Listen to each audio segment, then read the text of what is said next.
It's Way Up with Angela Yee. I'm Angela Yee. Mano's here. New Mano! And we have some breaking news for Yee T. Okay. Michael Seiden, WSB-TV, is reporting on YFN Lucci. He is now headed to prison. He pleaded guilty to 1 count of violation of the Street Gang Terrorism and Prevention Act. Prosecutors told the judge that YFN Lucci was the driver and did not fire the deadly shot. Before receiving his sentence, YFN Lucci did apologize to the victim's family, as well as his own family and friends and the courts.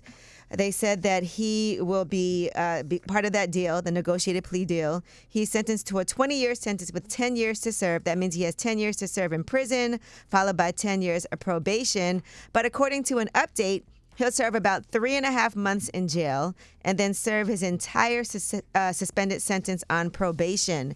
Now, there was some rumors starting already that he was going to be cooperating as a witness in the YSL trial, in that RICO trial. And here is what YFN Lucci's attorney, Drew Feinling, had to say about that.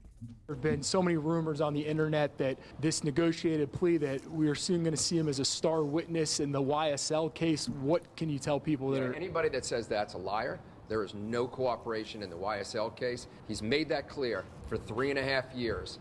He has said he knows nothing and he will not participate in that case. So he's not doing that, according to his attorney, for people who are saying that. I mean, 3.5 months and then get the rest of his sentence on probation. Yeah, I mean, if that's an what amazing happened, plea deal. that sounds His crazy, lawyer though. worked that, okay? Let me tell you, that's amazing for YFN Lucci. So shout out to him. By the way, I did a great sit-down interview with him in the midst of the pandemic. Oh, yeah? And took him to Negril afterward. And I actually like YFN Lucci, but I know there's a lot of things going on outside of that. Right. All right. Now, Cameron talks about almost getting into a physical altercation with Ben Simmons from the Brooklyn Nets. He talks about this on It Is What It Is. Basically, he was saying that Ben Simmons was costing him money because of everything that's been going on. He said Ben Simmons was a disgrace. He wanted him to get the F out of New York because of that. Well, here is what Cameron says happened. Ben Simmons, at this point, you're costing me money. I don't know where you're going to go, but you can get the out of New York personally. We don't really want you around. You're a disgrace. All right. In addition to that, here's what he had to say happened when he ran into him. And this happened, previously. I guess he forgot he had made those comments or was going to see him or whatever. Here's what he said happened.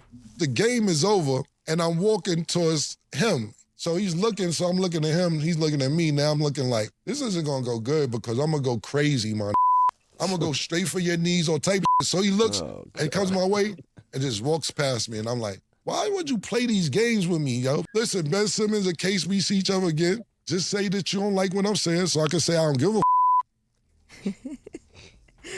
I mean, people get very passionate about sports, and then sometimes you see people in real life after you've said things about them, and as an athlete, you might get, I guess, defensive. I would be addressing things if you were playing, or okay. I mean, sometimes you gotta address things. What you were saying, bro?